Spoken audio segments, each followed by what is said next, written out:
Ketenat pulit jangka West Khasi Hills District mentagasni kalar ke kasni kan mau buromi ke pulit ke bala IT yala kajing ban pendap yala ke Kamram. Lapan long ikan ke program hak Office Trekam u Superintendent of Police West Khasi Hills bat lawan manishin bentalang hak ni kasni da Deputy Commissioner ke West Khasi Hills District ba Garrett L.S. Dykes USP ke West Khasi Hills Bikram di Marak ke kena school kini hikai bat bahing masam jong ke pulit ke bala IT yala kajing Lasdang ia kena kesengi dah ke penlong ia jing sengap jar ke baar minit bat penlong ia jing bok sentiu bat ke jing ia perit dah ki pulit.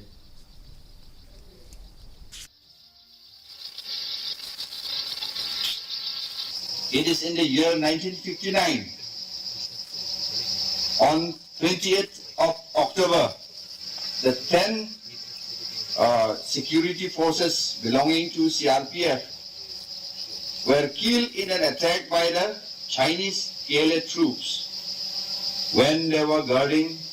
in the border of China and India. Every year,